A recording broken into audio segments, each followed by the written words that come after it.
Dans les derniers épisodes, on a expliqué comment économiser, comment investir, comment accumuler un patrimoine. Mais reste à voir maintenant comment utiliser cet argent-là une fois qu'on l'a accumulé. Combien on peut retirer de nos placements? Est-ce que la règle du 4% fonctionne vraiment?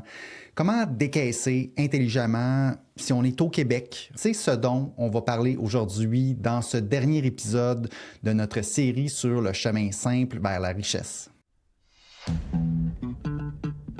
Vous écoutez Indépendance financière et hypothèque, où l'endettement est à éviter, l'épargne est à l'honneur et où la maison complètement payée remplace la voiture de luxe comme symbole de richesse. Je suis Frédéric Lacharité, courtier hypothécaire à Montréal et au Québec. Je veux vous aider à prendre le contrôle de vos finances, à transformer votre vie. Je vous transmets ma formule pour atteindre l'indépendance financière.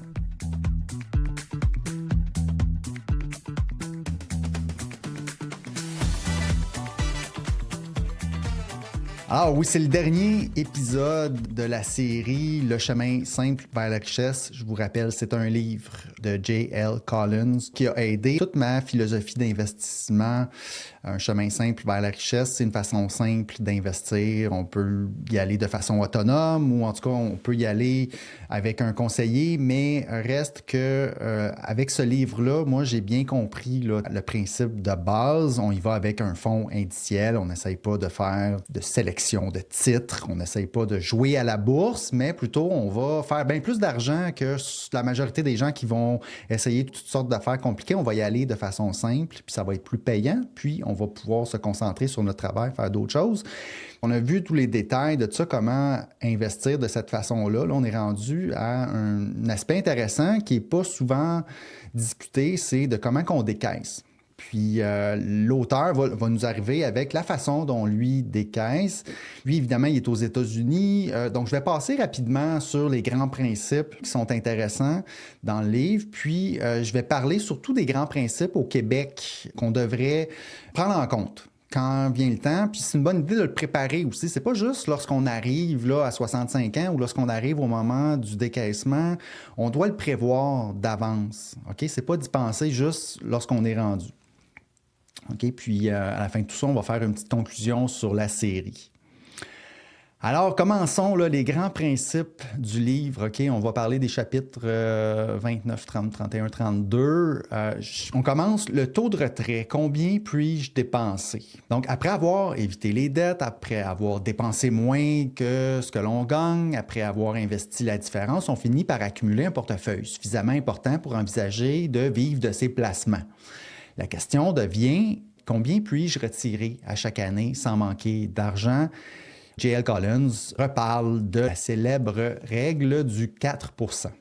Okay? Il y a l'étude Trinity, qui est une étude célèbre qui a apporté cette règle du pouce-là de 4%. L'auteur explique que les travaux de chercheurs de l'Université Trinity ont étudié différents scénarios de décaissement sur des périodes de 30 ans. Le scénario devenu célèbre est le portefeuille 50% actions, 50% obligations. Si vous avez écouté les autres épisodes, vous avez vu que l'auteur, lui, pousse un peu vers un portefeuille 100% actions, donc moins cette approche classique-là, 50% actions, 50% obligations.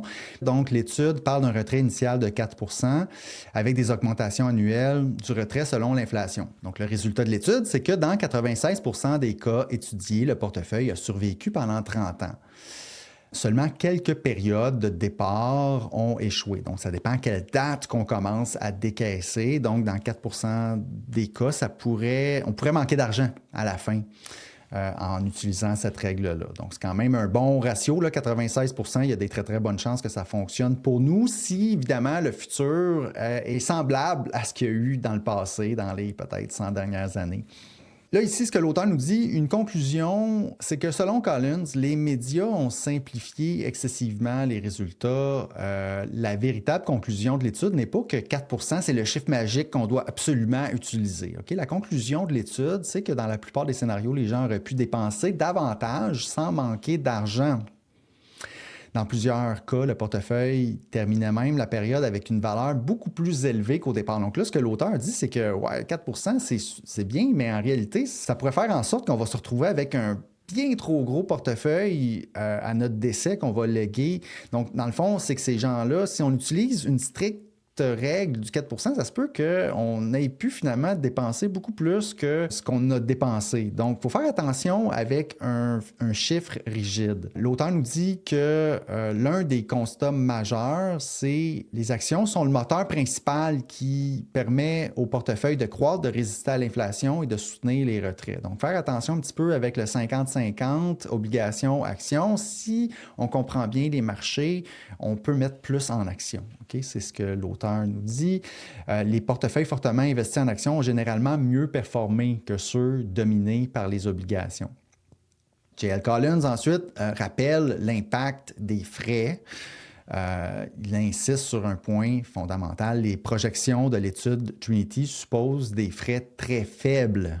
Okay? Même avec une différence de 1 ou 2 de frais annuels, on peut réduire drastiquement les probabilités de succès d'un portefeuille en décaissement. Donc, si évidemment on a 2 de frais de gestion, ben peut-être que, ou 1 de frais de gestion, il ne faut pas utiliser la règle du 4 il faut plus utiliser la règle du 3 ou du 2 à ce moment-là, parce que ce pourcentage de frais de gestion-là vient vraiment affecter directement. Là. C'est pour ça peut-être qu'au Québec, la règle du 4 parfois, on dit ouais, c'est peut-être plus la règle du 3,2 ou même la règle du 2,8 Donc, il faut voir après ça quel pourcentage de frais de gestion qu'on a qui s'applique à notre portefeuille total parce que ici, l'étude prend en compte des faibles frais. Ici, le point de l'auteur dans ce chapitre-là, c'est qu'il faut garder une grande flexibilité sur le montant qu'on va décaisser à chaque année. C'est pas de prendre un montant puis de dire, bon, ben ça va être ce montant-là indexé à chaque année, puis pas revisiter ça pendant 30 ans puis faire la même chose jusqu'à la retraite. Idéalement, on veut être flexible. On veut quand même réviser notre montant qu'on va retirer à chaque année. Okay? La sécurité financière ne vient pas d'un pourcentage précis, elle vient de notre capacité à nous adapter. Une personne capable de réduire temporairement ses dépenses, travailler occasionnellement, déménager vers une région moins coûteuse sera beaucoup plus résiliente qu'une personne dont les dépenses sont rigides. Ça l'aide ici là, d'avoir une maison payée rendue là, hein? Parce que moins on a de dépenses fixes, plus on est flexible. Donc, chapitre 30, comment retirer son 4 l'auteur parle du passage de l'accumulation au décaissement. Une fois l'indépendance financière atteinte, le portefeuille doit produire suffisamment de revenus pour couvrir les dépenses. Selon la règle du 4 cela correspond à accumuler environ 25 fois ses dépenses annuelles. Par exemple, pour des dépenses annuelles de 40 000 un portefeuille cible serait de 1 million de dollars. Ou retirer l'argent. Là, J.L. Collins ici décrit l'organisation de ses propres comptes. Il parle de ses comptes justement enregistrés, non enregistrés. Le principe général, OK? Puis ici, je n'irai pas en détail justement parce que dans le livre, évidemment, il va beaucoup en détail dans sa propre situation. Moi, je retiens les principes généraux. Laisser les comptes fiscalement avantageux croître le plus longtemps possible. On va voir que je vais peut-être dire le contraire tantôt. C'est pour ça qu'il faut faire attention aussi là, aux États-Unis, au Canada, puis il y a tout plein de choses qui se disent sur la façon de décaisser. Malheureusement, là, le décaissement, là, je le dis ici, c'est peut-être la partie ou est-ce que c'est un peu moins simple que la partie investissement? T'sais, ça vaut la peine d'être flexible, puis d'adapter son décaissement, de revoir, de réviser son décaissement chaque année, au lieu d'avoir une approche, on établit un montant X par année, puis on fait la même chose sans y penser pendant 30 ans, chose qui est possible de faire pratiquement avec ses placements au moment de l'accumulation, pendant qu'on travaille. On peut comme se prendre une stratégie puis le faire pendant 30 ans sans trop y penser, grâce au chemin simple vers la richesse. Mais au moment du décaissement, ça peut être payant ici d'avoir une planification plus flexible. Donc lui, il dit son principe général, laisser dans les comptes fiscalement avantageux croître le plus longtemps possible. Ça, c'est dans le REER. aux États-Unis, c'est le 401k. Je pense qu'il faut faire attention aussi avec ça. Puis, lui, ce qu'il dit, c'est bien évidemment, il y a un ordre là, dans lequel il utilise son argent qu'il dépense à chaque année. Maintenant, il est à la retraite. Donc, s'il y a des revenus de travail, il va utiliser ces revenus-là, évidemment, en premier. Puis ensuite, il va aller utiliser des revenus de ses comptes imposables, donc de ses comptes non enregistrés. Puis, il va essayer de laisser le plus longtemps possible dans ses comptes enregistrés, jusqu'à temps qu'il y ait des retraits obligatoires. Hein? On a le même principe au Canada là, avec le REER et le FER. Éventuellement, lorsqu'on atteint, par exemple, je pense 71 ans, on est obligé de décaisser de nos comptes de retraite. Donc là, lui, il parle un petit peu de cet aspect-là. Donc, on veut retarder ça le plus longtemps possible. On va y revenir sur cet aspect-là tantôt. Les principes qui guident son décaissement, c'est voir le portefeuille comme un tout. OK? Donc là, au lieu de le voir décaissement CELI, décaissement REER, décaissement non enregistré, puis de faire des stratégies différentes, c'est de voir quand même notre portrait financier global, puis de voir comme un tout. Il ne regarde pas chaque compte séparément, il considère l'ensemble de son patrimoine comme un seul portefeuille. Donc ça, c'est important.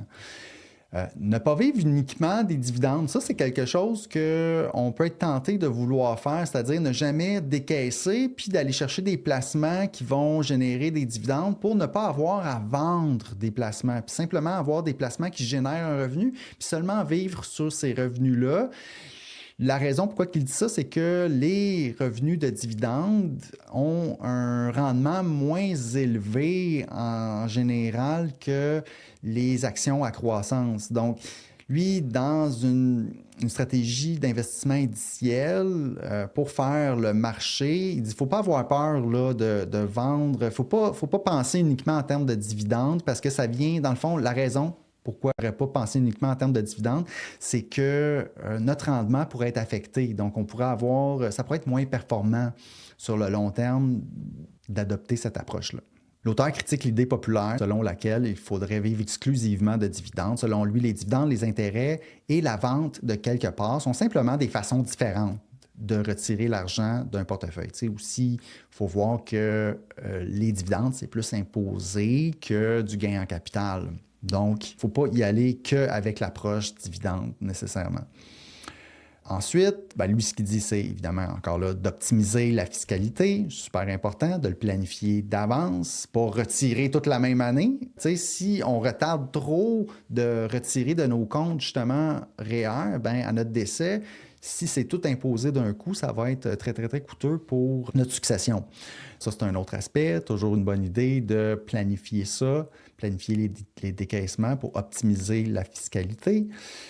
Sa méthode personnelle ici, c'est dans son cas qu'il dépense, je l'ai déjà mentionné, il dépense d'abord ses revenus actifs, donc ses revenus de travail, il liquide progressivement ses actifs moins intéressants. Donc, s'il y a des placements qu'il aime moins, il va vendre ça en premier. Ensuite, il retire dans ses comptes imposables. Donc, ça, c'est les comptes non enregistrés.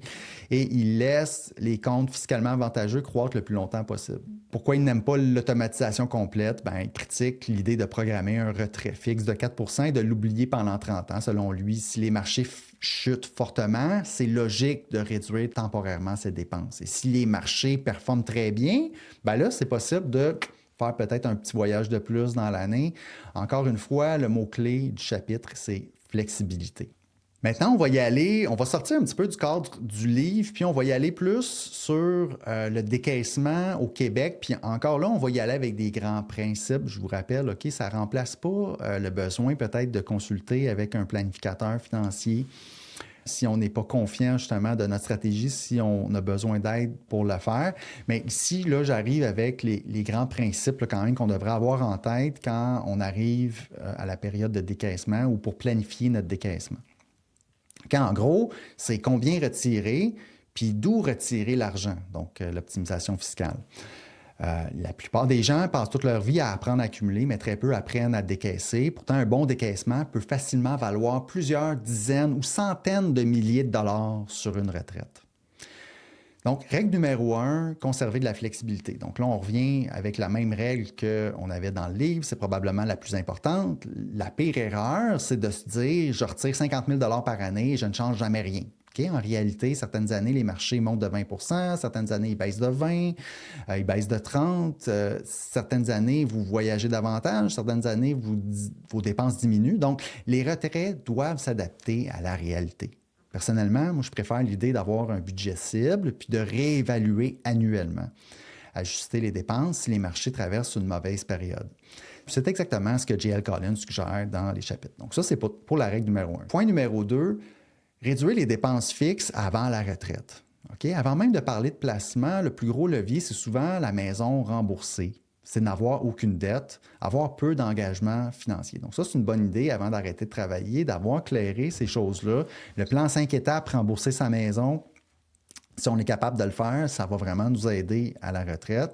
Une personne A qui dépense 80 000 par année puis versus une personne B qui dépense 45 000 par année en termes d'obligations, bien, c'est vraiment le jour et la nuit là, en termes de portefeuille qu'on a besoin d'accumuler. Okay? Donc, réduire les dépenses fixes avant la retraite, point numéro 2. Point numéro 3, utiliser les comptes dans le bon ordre. C'est ici que la fiscalité québécoise, canadienne devient importante. Okay? On a 3 grandes sources de décaissement, le CELI, le REER-FER. Okay? C'est la même chose. Hein? Le REER, ça devient obligatoirement un FER rendu à un certain âge, ou est-ce qu'on a des retraits obligatoires dans notre régime de retraite enregistré. Donc, CELI, REER, FER. Ensuite, le troisième type de compte, c'est les comptes non enregistrés si on a la chance d'avoir justement rempli nos deux premières sortes de comptes, puis on a du non enregistré en plus, tant mieux. Allons-y, le CELI, c'est généralement le compte le plus précieux. Les retraits ont aucun impôt, aucun impact sur les crédits, aucun impact sur la pension sécurité de vieillesse, aucun impact sur le supplément de revenus garanti. Okay? Pour cette raison-là, plusieurs planificateurs essaient de préserver le CELI le plus longtemps possible. Le REER-FER, l'argent dans le REER n'a pas encore été imposé. Chaque retrait est ajouté au revenu. Ça augmente l'impôt qu'on va payer. Ça peut affecter les crédits d'impôt. Ça peut éventuellement déclencher une récupération de la pension de sécurité de vieillesse. Ça peut venir diminuer justement ce qu'on va retirer de rente de retraite du gouvernement. L'erreur fréquente ici là, avec le REER puis le FER, c'est d'attendre 71 ans avant de commencer à sortir du REER. Okay? Le résultat, c'est qu'on a un gros montant en fer puis qu'on a des gros revenus imposables, des impôts élevés à ce moment-là. Pour le compte non enregistré, très intéressant lorsqu'il est bien structuré, les revenus peuvent être des dividendes, du gain capital, de l'intérêt. Évidemment, ça va être différent d'un compte REER. Point numéro 4, commencer à sortir le REER avant 71 ans. Okay? C'est probablement la stratégie la plus sous-utilisée.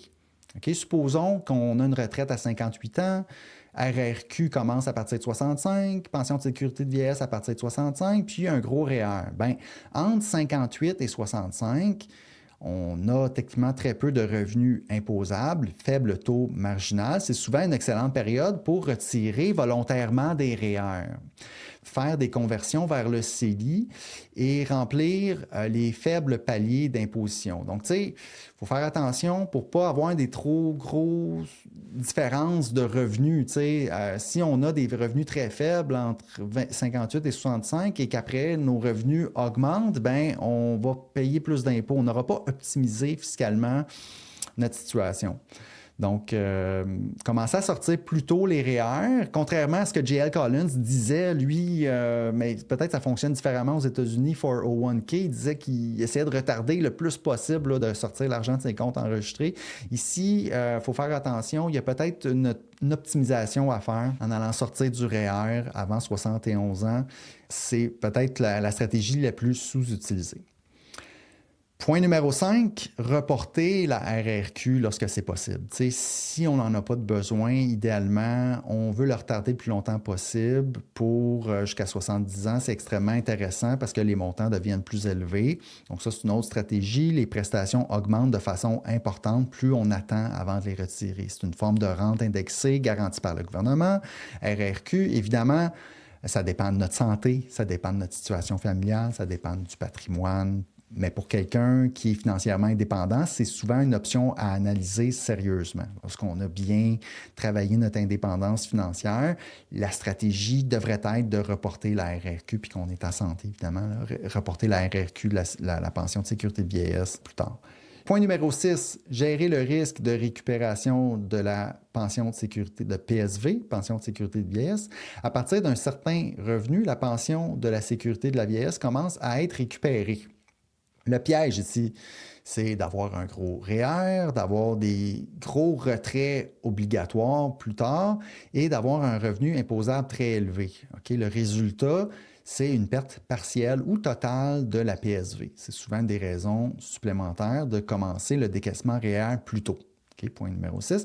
Point numéro 7, conserver plusieurs années de dépenses sécurisées. Une pratique fréquente au décaissement, c'est d'aller conserver 1 à 3 ans de dépenses dans des placements très sécuritaires. Donc là, on va vendre nos placements puis on va mettre ça dans des marchés monétaires, comptes à intérêt élevés, CPG, obligations à court terme.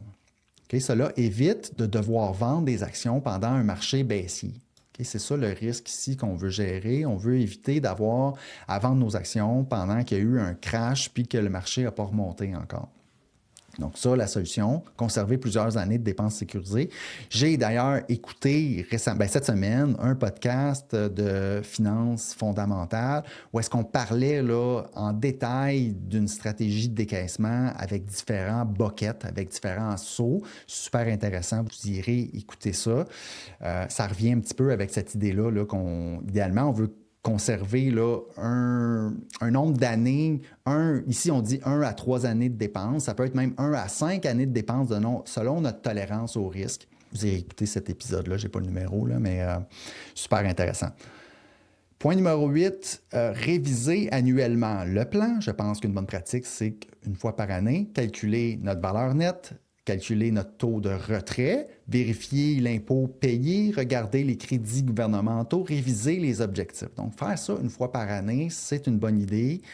Oui, c'est un petit peu plus compliqué que juste se faire une règle simple puis l'oublier pendant 30 ans, mais si on a le temps, les capacités, bien, si on est à la retraite puis qu'on ne travaille pas puis qu'on peut mettre un petit peu de temps là-dessus, ça vaut la peine, c'est payant.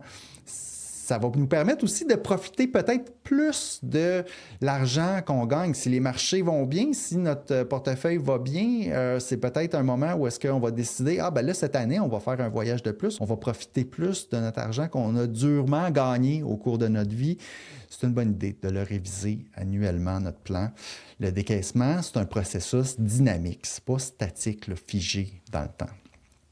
OK? Point numéro 9, la meilleure stratégie n'est pas toujours celle qui paie le moins d'impôts. C'est un point souvent oublié. Parfois, payer un petit peu plus d'impôts aujourd'hui pour éviter beaucoup d'impôts dans 10 ans.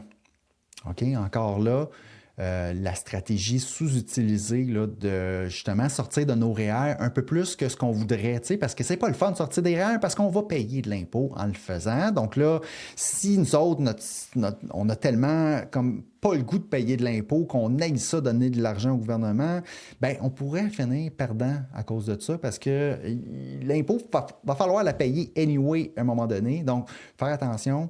Parfois, ça peut être mieux de le sortir tout de suite au lieu de payer la grosse facture plus tard. Donc, si je résume, là, 5 principes simples. L'épisode d'aujourd'hui, on parlait de décaissement. Premier principe, viser une retraite avec peu de dépenses fixes. Okay? On va essayer de vraiment éclairer notre maison puis arriver à une situation où est-ce qu'on a peu de dépenses fixes. Ensuite, point numéro 2, on va garder une flexibilité avec nos retraits. On ne va pas figer ça dans le temps pour 30 ans. On va garder une approche flexible et on va l'adapter à chaque année. Point numéro 3, commencer souvent à décaisser le REER avant 71 ans. Okay? Ça, c'est souvent un point clé qui revient, une erreur fréquente. Ensuite, point numéro 4, on va préserver notre CELI autant que possible. Mais si on en a besoin, on va l'utiliser. Mais si on peut, la stratégie, ça serait peut-être ce compte-là de le laisser à plus tard. Et point numéro 5, faire un plan fiscal global plutôt que regarder chaque compte séparément. On va regarder notre situation globale et non pas chaque compte. C'est ce qui conclut là, ma série de 9 épisodes sur le chemin simple vers la richesse de J.L. Collins. Lorsque j'ai commencé cette série-là, mon objectif, là, c'était pas juste de résumer un livre. Je voulais prendre des idées de J.L. Collins puis les regarder à travers le filtre de notre réalité au Québec, de mon expérience personnelle et du plan en 5 étapes que je partage sur le podcast. Ce que j'aime le plus, là, après avoir visité l'ensemble de l'ouvrage, c'est à quel point les principes sont simples. Ce n'est pas nécessairement facile à appliquer, mais ils sont simples à comprendre. Les principes, je vous les rappelle, éviter les dettes de consommation, dépenser moins que ce qu'on gagne, investir régulièrement, garder les coûts bas, laisser le temps faire son travail. Et surtout comprendre que l'argent, ce n'est pas une fin en soi. Le véritable objectif, ce n'est pas d'accumuler le plus gros portefeuille possible. Le véritable objectif, c'est d'acheter sa liberté, la liberté de choisir son travail, la liberté de prendre du temps avec sa famille, la liberté de réduire son stress, la liberté de vivre selon ses propres valeurs. Plusieurs des idées du livre rejoignent directement mon plan 5 étapes, se libérer de l'endettement, accumuler sa mise de fonds, acheter une maison selon ses moyens, investir pour l'indépendance financière et éventuellement rembourser son hypothèque pour réduire encore davantage ses besoins financiers. Là où chacun devra faire ses propres choix, c'est dans les détails. Certains investiront uniquement en bourse, d'autres préféreront l'immobilier, certains viseront une retraite traditionnelle, d'autres chercheront à devenir financièrement indépendants beaucoup plus tôt. Mais peu importe le chemin choisi, les principes fondamentaux demeurent les mêmes. Ce que j'espère surtout, c'est que cette série vous aura donné le goût de passer à l'action parce qu'au final, aucun livre, aucun podcast et aucun conseiller ne peut faire le travail à votre place. La richesse se construit une décision à la fois, un mois à la fois, une année à la fois. Si je pouvais résumer tout le livre en une seule phrase, ce serait probablement celle-ci. La richesse n'est pas ce que l'on possède, la richesse, c'est le contrôle que l'on exerce sur son temps. Merci d'avoir écouté cette série jusqu'au bout. Merci pour vos commentaires, vos questions, votre fidélité au podcast et surtout, je vous souhaite un bon cheminement vers l'indépendance financière. Si vous avez apprécié l'émission, je vous invite à me laisser des étoiles, un rating ou un commentaire dans Spotify ou Apple Podcast.